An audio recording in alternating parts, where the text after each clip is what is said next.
Hello साथीहरु नमस्ते के छ खबर सन्चै हुनुहोला आशा गर्दछु म पनि एकदम ठीक छु।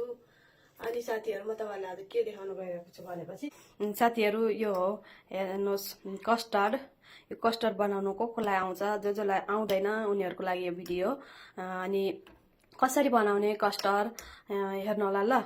यो जसलाई पनि डाइट गर्नु छ उनीहरुको लागि एकदम बेहतर हो। तपाईहरु डाइट गर्दै हुनुहुन्छ मर्निङमा यो खान सक्नुहुन्छ। यो एकदम हेल्दी फुड हो। बच्चाहरुलाई टिफिनमा दिन सक्नुहुन्छ, नास्तामा दिन सक्नुहुन्छ। यो मेरो मर्निङ डाइट। अनि त्यसपछि कोलाई मन पर्छ यसरी फ्रुटले परिपूर्ण भएको कस्टर्ड तपाईहरु बनाउन जसलाई बनाउन मन छ प्लिज यो भिडियो यहाँ तक जरुर हेर्नु होला। भिडियो राम्रो लागेमा यो पेजलाई लाइक एन्ड फलो जरुर गर्नु होला। यो हो कस्टर्ड पाउडर मैले यो खोलिसकेको छु।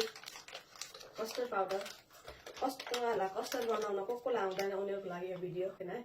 कस्टर्ड बनाउन कोलाई आउँछ साथीहरु। अगर तपाईहरु पनि जान्ने इच्छुक हुनुहुन्छ कस्टर्ड बनाउनलाई त यो भिडियो तपाईहरु देख्न सक्नुहुन्छ। मैले यो आधा लिटर दुध ल्याए। अब यो दुधलाई मैले पहिला नै लगाएको दुध ठन्डा भयो त्यसपछि मैले लगाउँदै छु।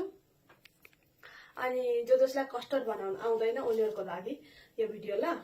अनि आधा लिटर दुधलाई मैले थोड़ा मनतातो भएको बेला अलिकति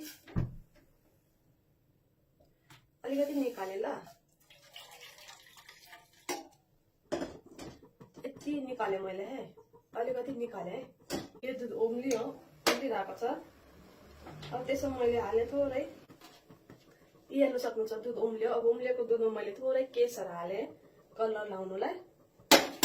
केसर तपाईहरुसँग नहुन सक्छ। जसमा केसर छैन उनीहरुले फुड कलर हाल्न सक्नुहुन्छ। फुड कलर पनि छैन त नहाल्दा पनि केही फरक पर्दैन। अब मैले यसमा उम्लेकोमा चिनी हाले अलिकति।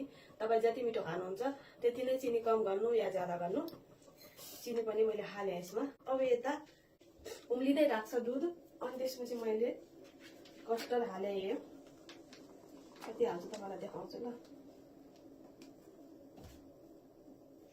यता हाल्नुस् मैले यस्तै चम्मचको कति चम्मच हाले मलाई एउटा चम्मचको 1 चम्मच बस 2 चम्मच है। बस 2 चम्मच मैले कस्टर्ड हाले। अब यसलाई मैले मजाले घोल्छु के अब मजाले घोल्छु ल।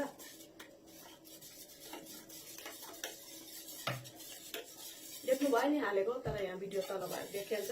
2 चम्मच मैले कस्टर्ड हाले यो दुधमाथि। अनि यस्तो पहेँलो देखिन्छ। तपाईले त्यो दुधमाथि कलर फुड केही नहाल्दा पनि यो पहेँलो यसमा हालेकै हुन्छ अलरेडी। फुड कलर हालेकै हुन्छ कस्टर्डमा। त्यही भएर तपाईले केही नहाल्दा पनि केही फरक पर्दैन दुधमा ल। अब मैले यो दुधमा यो हाले ल। उम्लिरहेको दुधमा यो हाले ल। यो हाल्दै चलाउँदै गर्ने हो। त यो बाक्लो हुन्छ फेरि छिटै जम्छ फेरि गाँठा पर्छ। त्यही भएर हाल्दै चलाउँदै अलिअलि हाल्दै चलाउँदै गर्नु होला।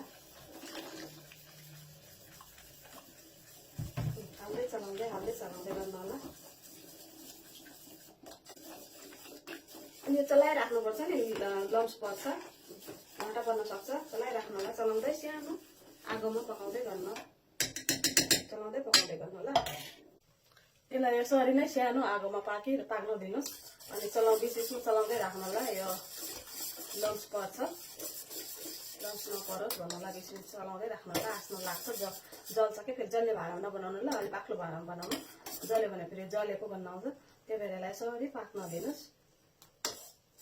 एकैछिनमा हुन्छ कि एकछिन यसलाई बाक्लो हुन दिनुस् ल। यो पातलो छ नि अलि त बाक्लो हुन दिनुस् ल। यतातिर कस्टर्ड पाक्दैछ। मैले यता फ्रुट रेडी बनाएँ। यता हाल्नुहोस् भयो। अब यो यति पाक्यो भने भयो। धेरै बाक्लो बनाउनु हुँदैन। अब यो यति भयो भने हेर्नु ल। यता हाल्नुहोस् यसरी पाक्यो यो। अनि अब यसलाई मैले ग्यास बन्द गरिदिएँ। अब यसलाई एकछिन ठन्डा हुन दिन्छु। ठन्डा हुन दिने। अनि यो साइडमा यसरी राखेँ मैले। यहाँ ठन्डा हुन्जेल तक म यहाँ एप्पल काट्दैछु। एप्पल अनि बनाना अनि मेरो जति पनि फ्रुट छ मसँग फ्रुट छ त्यो मैले काटेँ।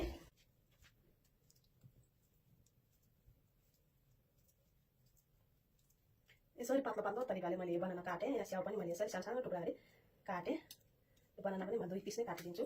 सानो बनाना लिनु है, ठुलो बनाना भन्दा स्वास्थ्यको लागि सानो बनाना हो, त्यही भएर मैले सानो बनाना लिएँ। तपाईँहरू जो छ कोही पनि लिन सक्नुहुन्छ।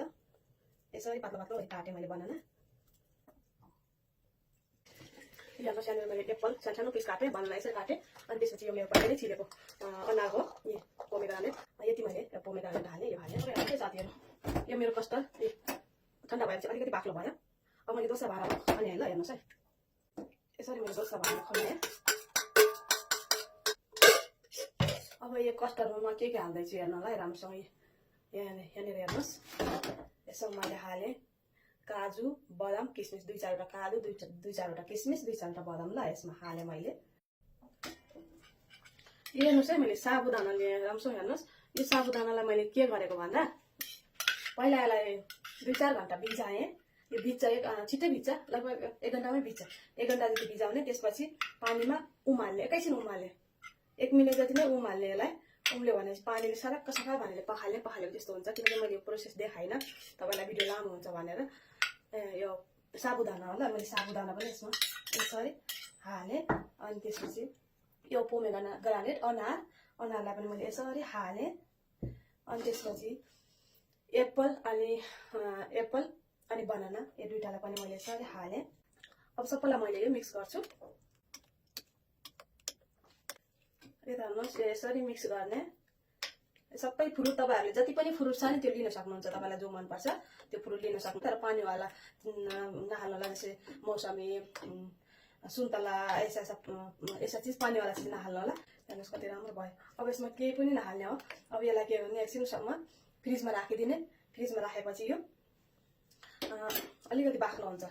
फ्रिजमा राखिदिनुहोस् एकैछिनलाई, ज्यादा ठन्डा बनाउने होइन, तातो खाने होइन कि। यो भयो कति राम्रो भयो नि। अब यसलाई एकैछिन हल्का ठन्डा हुनलाई फ्रिजमा राखिदिनुहोस्। अनि ज्यादा नराख्नु नि, फेरि ज्यादा ठन्डा पनि। अब एकैछिन फ्रिजमा राखिदिनुहोस्। फ्रिजमा राखेपछि यो ठन्डा कस्तो मिठो हुन्छ कि, चिसो मिठो हुन्छ। यता हेर्नुहोस् कस्तो भयो, कस्तो लाग्यो मलाई यो भिडियो। राम्रो लागेमा लाइक गर्नु ल, अनि मेरो पेजलाई फलो गर्नु ल। Okay, by by.